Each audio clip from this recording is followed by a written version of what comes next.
For USCFootball.com, I'm Jack Smith alongside Connor Morrissette for instant analysis from USC's Wednesday practice of Wisconsin week. Connor, a day in which there wasn't very much news. Nothing really happened today in terms of practice and off of the field stuff and news that might have dropped or been broken by you.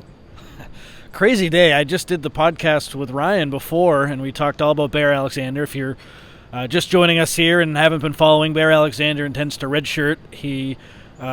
I guess he didn't tell me. His guardian, Tony Jones, told me today, so that is the big news that Jack is referring to. But we did the podcast, and I was like, let's just let this Bear Alexander situation marinate for a little bit, give some guys some time, and we'll see what happens in the future. But boom, not only 2 hours later, comes out that Alexander plans to redshirt, so that gives USC a hole on its defensive line. But I will say this, Alexander, he only played the 21 defensive snaps against Michigan. He hasn't started any games so far this season. USC's defense, by and large, Jack, has been really good. A few big plays in that Michigan game, but if you're a USC fan who watched last year and you're watching this year, it's been night and day.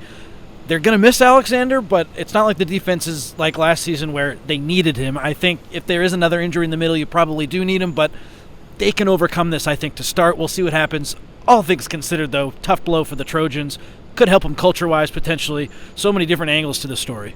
Yeah, for those of you that are kind of just keying in on the situation, maybe have followed from afar but haven't fully gotten all the information.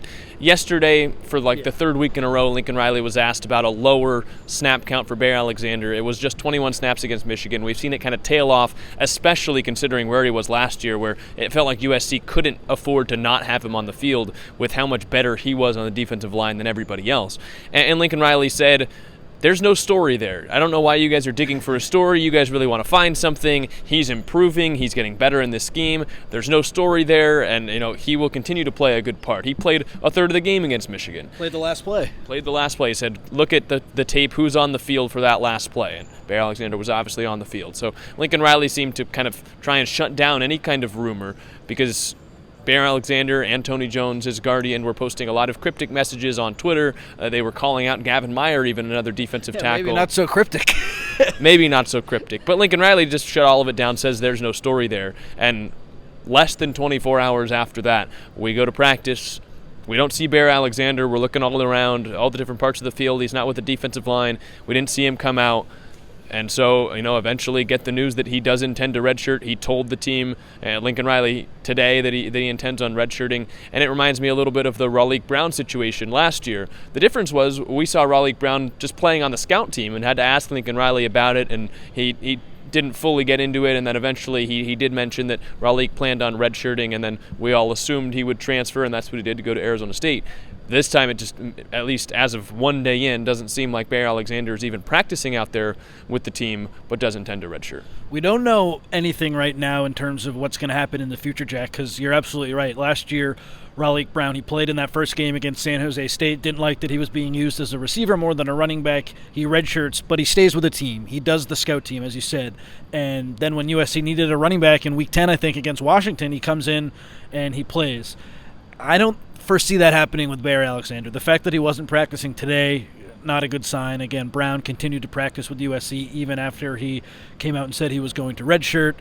And Bear does have the one game left. He's only played in 3. You can play in 4 and keep that redshirt. It just seems like with what happened in the spring, was Alexander going to enter the portal? What happened NIL-wise? He sort of threatened to enter, said he was going to, and sources said to us that he got paid a little bit more in NIL to ultimately come back, and now this. I think if you're USC, that this is the straw that broke the camel's back, and if he does eventually come back and say, I want back in, I don't know how you could possibly let him back in. So to me, I think this is the end of the marriage, but we don't know that for sure. It's certainly a little bit different than what Raleek Brown did last season. And what a saga, Jack. I mean, he came in after spring practice, after winning that national championship against Georgia, and he had a pretty solid year last year. This year, didn't play in the spring, missed a little bit of fall camp. We saw that closed-door scrimmage, and he was with the twos, and it was like, that's kind of weird. Why is he with the twos? All season long so far he's been with the twos, and now he's out because, at least I think, they don't believe his camp and him that he's playing enough. So crazy saga. Welcome to college football in 2024. I guess you could redshirt before, but this seems like a newer thing a little bit with NIL thrown into it. And we can get into the ramifications a little bit more. if USC's defense was playing worse and it was like last year, I'd say this is a major, major loss. It's still a big loss, but I think one that USC can overcome if they stay healthy. Yeah, Ryan Karchi asked Tony Jones, and he put out a tweet, asked him about if it was going to be about playing time. Is that the reason that Bear Alexander intends on redshirting? And the response was 100%. Okay. So it does seem like that's the reasoning. It doesn't seem like something else that hasn't been talked about yet. It just seems like playing time is the real sticking point for Bear Alexander and his camp. But what a day across college football, too, with the UNLV quarterback. He's planning on redshirting, and you would assume transferring because he claims that UNLV hasn't given him the NIL money that he was promised. The running back at UNLV did the same. Now Bear Alexander. It almost does feel like this is the world of college football that we're living in now, where it did seem Bear Alexander threatened to enter the transfer portal. He got more money from USC. We'll talk with Lincoln Riley tomorrow since he didn't talk today. I'd assume one of the things that gets brought up is how do you deal with this from an NIL standpoint? Does a player that not quits the team but decides to redshirt, doesn't go to practice, do they get the NIL money that they signed for on their contract, that they were offered and promised as part of the NIL agreement? It's kind of that new world of college football. We're all going to figure it out on the fly, and this is really the first instance of it to hit USC that we're going to see how it unfolds. Crazy times, Jack, and I wonder how much Riley will say. We're going to try on our end to speak with people at House of Victory and just understand this whole situation a little bit better, because you're right, it really doesn't make sense if you redshirt after 3 games, but you're owed all this money that you get paid the rest of it. And I imagine, and this is all speculation on my part, but I imagine it's like a per-game situation where if you're not playing in the games, then you wouldn't get the money. But, yeah, welcome to college football in 2024.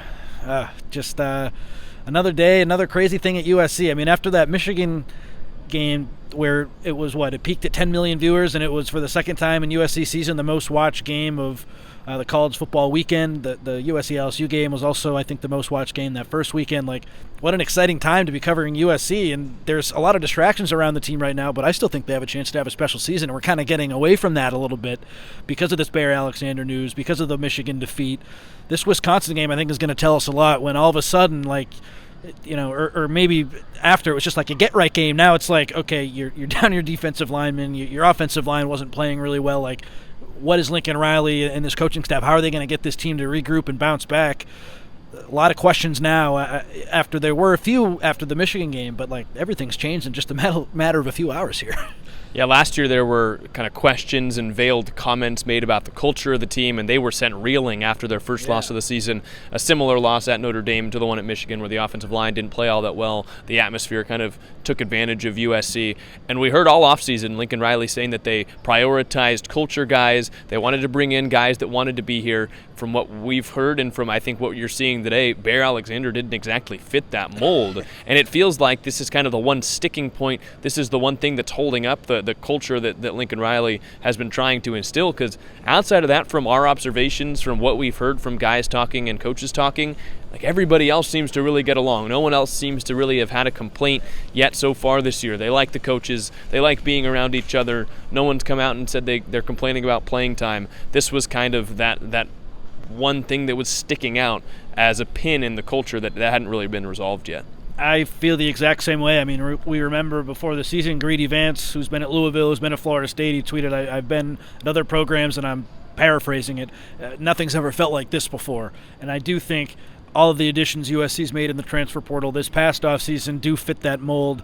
And in college football, it's always unpredictable. We had Bear Alexander as our number one most important Trojan, and USC's looked pretty good with him playing a smaller role. I wonder if there's a bounce back at all, because now that this guy, who maybe wasn't the greatest teammate in practice and clearly has been somewhat of a distraction, now that he's out of the picture, do you see USC maybe play better? And that defies all logic. You'd think a guy who, by all accounts, is probably going to go to the NFL, although we'll see what happens in the future now with him. I don't think that's set in stone for sure, but he certainly has the talent to do so. You lose a guy like that, you'd think, okay, USC's going to be in trouble, but maybe that doesn't end up being the case, and that's why this job is so much fun. You never really know what's going to happen, and just being here on the ground day to day, never a dull moment, Jack. Yeah, and D'Anton Lynn was asked about it, and he said Lincoln Riley will talk about it the next time he speaks with the media. That is tomorrow morning on Zoom, which I would assume there will be a lot of questions about that. We eventually still have to ask him about facing Alex Grinch this week. It didn't come up yesterday because everybody was asking about other things from the Michigan game, and that makes sense, but we'll see how much of the talk tomorrow on Zoom is dominated by Bear Alexander. D'Anton Lynn, though, didn't have anything to say about it. He pretty much said that Lincoln Riley would cover the entire topic. The other big thing that happened at practice today, it feels like we got probably the two biggest parts of the season for instant analysis on the same day, and the Bear Alexander news kind of trumps all, but we got to see the offensive line working in against a scout team defensive line. We see them go through these simulated run plays every week, and we saw Josh Henson louder and more animated than I think we ever have, and he had some pretty choice language for the offensive line. Yeah, and correct me if I'm wrong, Jack, but what did he say? We're not very effing good right now. Like, he was angry at the offensive line. And to set the scene a little bit, on Wednesdays, that USC starting offensive line, all four running backs and Miller Moss, they go up against the scout team defense, like you said.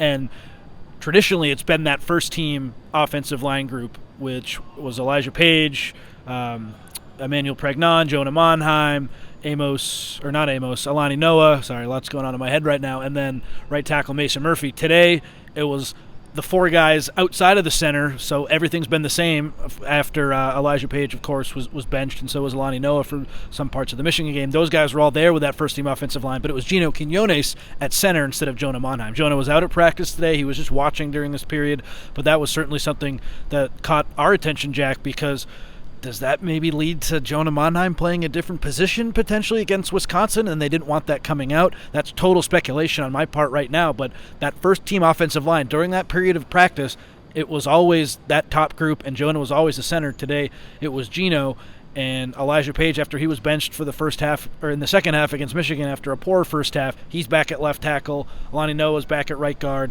Gino's at center. So I don't know exactly what to make of it, but Henson was certainly upset. He looked particularly upset at Alani Noah during one part of that drill when it really got started. I don't know if I can firmly say they're going to change things, but the fact that Gino was at center made me wonder about Jonah Monheim, and Tobias Raymond was the second-team right tackle today. I feel like he maybe did enough to at least push Mason Murphy or push Elijah Page to play more. So don't have any firm answers on the offensive line, but there were some changes. Yeah, and Amos Talalele, who came into the game as the replacement at right guard for Alani Noah, he was the second-team center. He wasn't working as the backup right guard. So based off of your speculation, if they were to move Jonah Monheim maybe to a right guard spot, that would shift Alani Noah back to the backup right guard spot, and you wouldn't want Amos Talalele to be a third-string offensive lineman. There are some moving pieces, and they clearly know what they're doing. They know the periods that we're there, because we're allowed to film certain stuff and we're not allowed to film other stuff. So that's certainly something they could have thought of. The one play was the first one that they ran, kind of a run play that Woody Marks had to cut to the left, and right after the play, Josh Henson was right behind Alani Noah, and he said, "You got to get to the effing linebacker." And he said the full word, and he said it loud enough where anybody on any part of the practice field, the two practice fields, could have heard what he was saying. And then he said, "We're not very effing good right now." And he said it pretty loud, and it was hard to make out whether he said we or you. We're pretty confident that he said we, in terms of he was talking about the entire offensive line, not just singling out Alani Noah,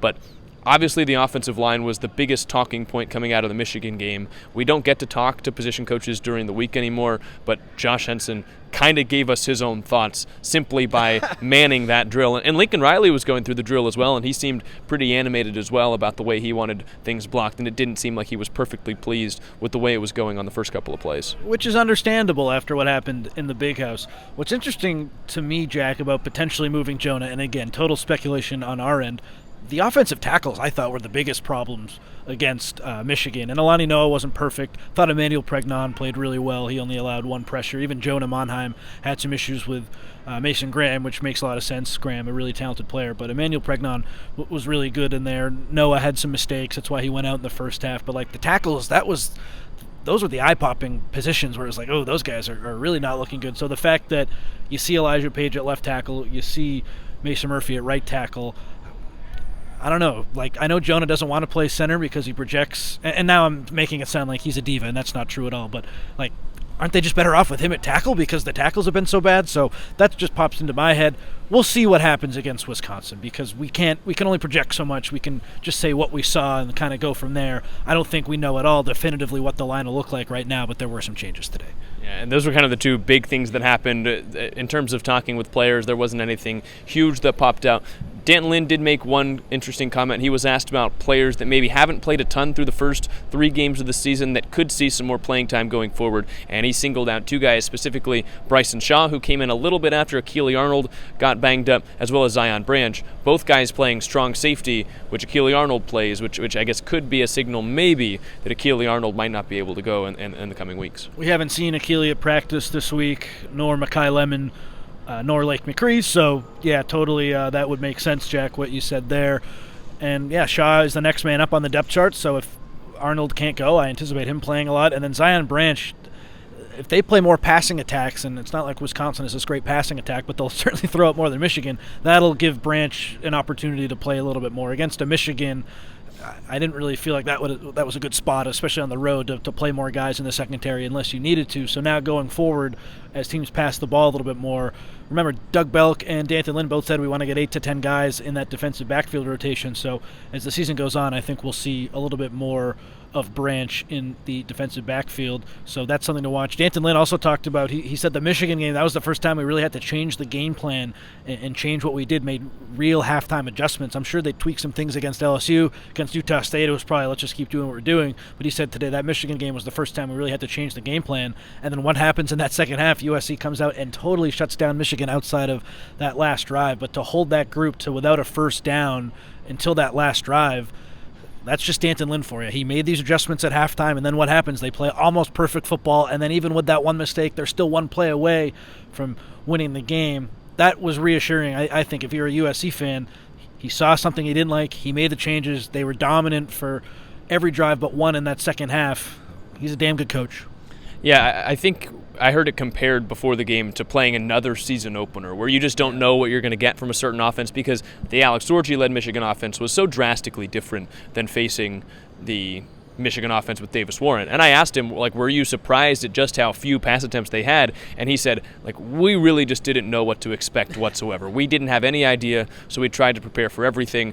Maybe in that first half they didn't get what they maybe thought they were going to see, and then once they realized the kind of plan that Michigan had, they went out and they made the plan to stop them, and they did early on. I thought it was interesting too, because Michigan early on in the second half passed the ball a couple of times. They went to the outside more. They ran Orji. They did some different things to start the second half that they weren't doing in the first half, maybe expecting a changeup from D'Anton Lynn, and USC was still able to stop them on some of those plays. So I thought that was pretty interesting as well. Absolutely, and I think that was just Alex Orji in the first half showing that he just wasn't really a good passer. So even though they went to that a little bit more to open the second half, Lynn was like, I'm not afraid of you throwing the ball, which was the right call. Even at the end of the game on either second or third and goal when they tried to throw, Jalen Smith was right there with the wide receiver, or maybe that was the tight end, but they were not fooled, and they were going man-to-man that whole second half. You're not going to beat us running the ball. Of course, ultimately Michigan did, but that's just a game that you'll never forget, Jack, because usually if a team beats you running the ball, they chip you for 6, for 8, for 7, and it's just slow, methodical down the field. The fact that Michigan had those 3 explosives, 2 of them go for touchdowns, just not the kind of game that any of us expected. I remember doing tunnel vision, and we were just like, how the heck is this going to work? And Michigan executed really well. Lynn, it sounded like, learned a lot, and I think what Lincoln Riley said is true. The offensive line and the USC defense, they're not going to face a situation like that the rest of the year. And that should give fans confidence that this team can still win a lot of games. And I don't think anyone, except for some crazy people, are saying, oh, USC's in trouble after that Michigan loss. If the offensive line continues to be really bad, they might be in a little bit of trouble. But I don't anticipate that happening. I think they'll bounce back really well. The defense, I think, raises the floor for the team a lot higher than where I thought to begin the year. And I'm excited to see what happens against Wisconsin. And I think if you're a USC fan from the last couple of years, the way I'd put it, just watching the games, the most frustrating thing is getting beat by players that you think don't deserve to beat you. A guy like Bryson Barnes at Utah last year, some of these playmakers that have gone off for smaller schools against USC, San Jose State scoring 4 touchdowns against Great USC. point.